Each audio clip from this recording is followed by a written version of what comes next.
Mes chers amis, nous célébrons aujourd'hui la transfiguration du Seigneur sur le mont Tabor, que j'ai eu l'occasion de visiter quand j'étais en Palestine il y a longtemps. C'est quoi la transfiguration?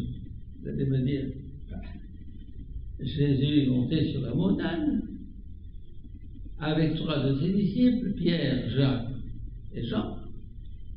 Et son visage, et son corps et ses vêtements ont rayonné de façon fulgurante. Et voilà que Moïse et Élie lui apparaissent, causent avec lui. Et les apôtres sont là, en extase. Vous allez me dire quelle chance ils ont eue. Eh bien, moi, je vais vous dire une chose, c'est que je ne crois pas à la transfiguration. Vous allez me dire, vous ne croyez pas à la transfiguration? Vous ne croyez pas à l'évangile? Vous n'avez pas la foi? Ben non. Vous savez, nous sommes dans un siècle scientifique, positiviste, qui ne croit qu'aux phénomènes extérieurs, qui ne croit que ce qu'a prouvé la science, que ce qu'on voit, ce qu'on touche.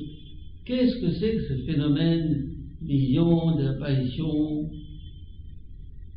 Je suis un sceptique par certains côtés, et c'est ce scepticisme qui m'a permis d'entrer au-delà de ce monde de légendes, de contes, de ce monde enchanté. Alors quoi? Qu'est-ce qui s'est passé? Eh bien, ce n'est pas le Christ qui s'est transfiguré, c'est le regard des apôtres qui s'est transfiguré. C'est le cœur des apôtres qui s'est transfiguré. Jésus était le même que celui qu'il côtoyait tous les jours, qui cheminait avec eux tous les jours sur les routes, partageait le repas avec eux. C'est le même Jésus. Il ne s'est pas transformé, non, c'est le regard qui s'est transformé. C'est le cœur qui s'est transformé. L'illumination n'était pas en Jésus, mais en nous. Alors qu'est-ce qu'ils ont vu?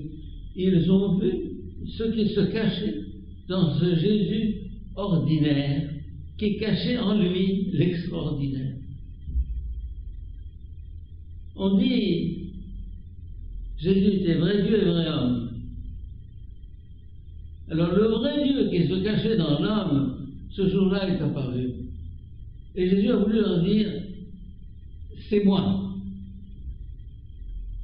Sous ces apparences très ordinaires et quelconques, c'est moi, Dieu, dans toute sa splendeur, dans toute sa gloire. Mais vous ne me voyez pas, parce que vos yeux n'ont pas encore été désiés. Mes chers amis,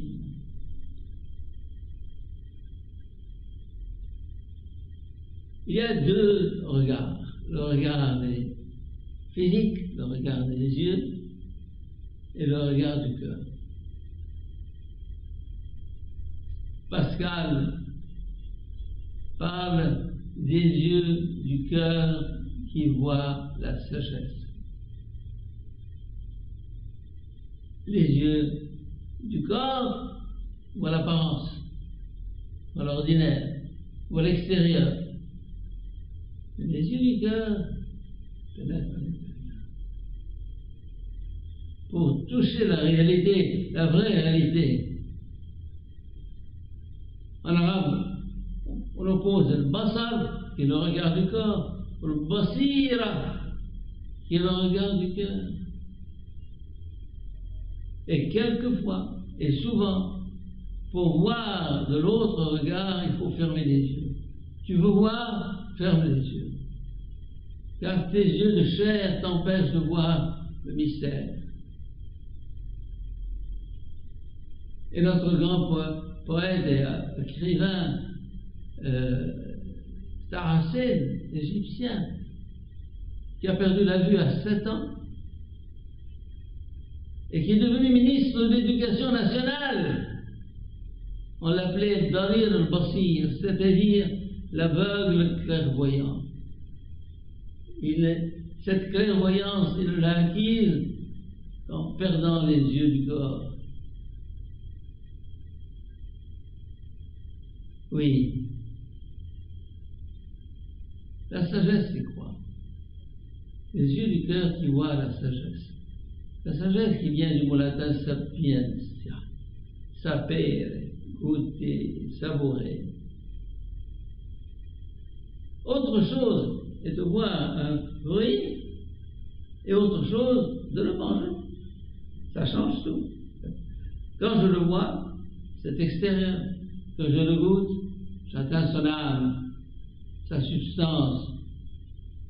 Ou un gâteau, je le vois, je le mange, très différent. Eh bien, ce monde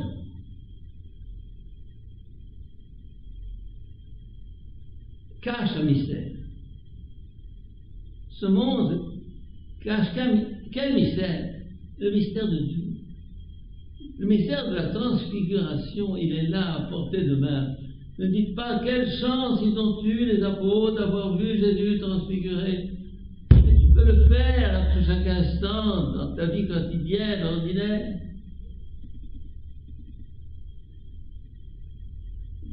Je vois un vieillard sur sa chaise qui me sourit, qui me regarde de ses yeux pétillants. Et je puis ne voir que ce spectacle. Et je puis voir Dieu dans ce regard en disant, Dieu est là, il me fait signe. Dieu est là dans ce regard. Je traverse la place Ramsès et je vois une maman serrant son bébé dans ses bras. Je regarde. Je vois ce bébé endormi. C'est beau. Je vois cette maman qui le sait que c'est beau.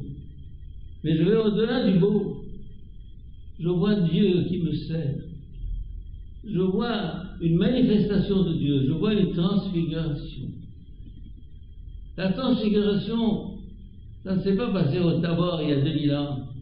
Ça se situe à chacune de mes rencontres.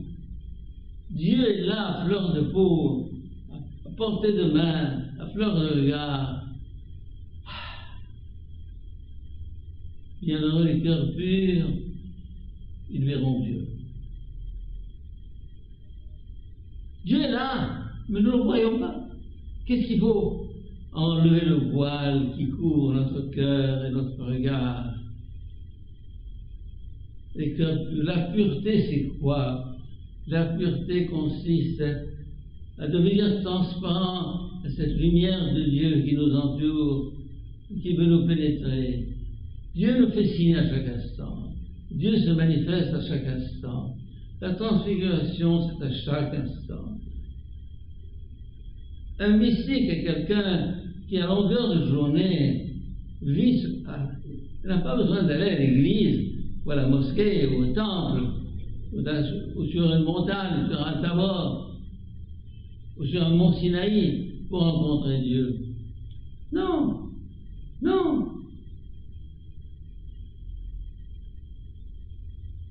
C'est là le sens du carême dans lequel nous entrons, dans lequel nous sommes.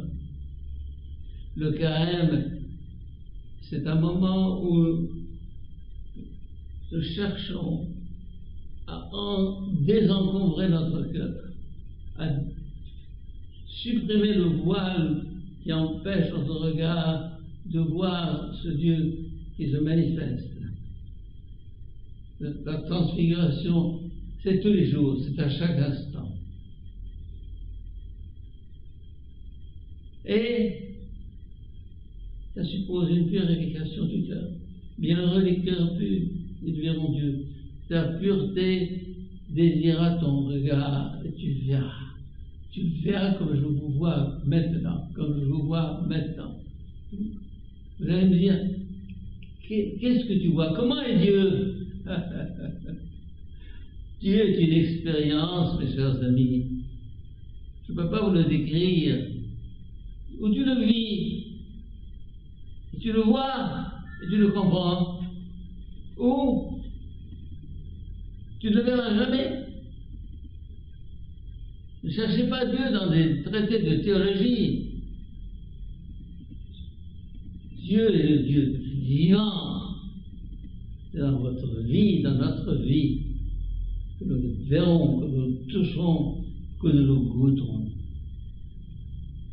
Eh bien, demandons à Dieu cette grâce de la pureté du cœur, qui est l'aboutissement d'une transformation du cœur, d'une conversion du cœur, changement.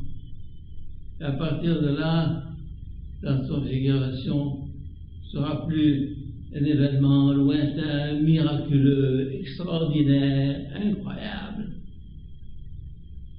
Cela deviendra une expérience quotidienne, de chaque instant, qui nous comblera le cœur au-delà de toute mesure. Amen.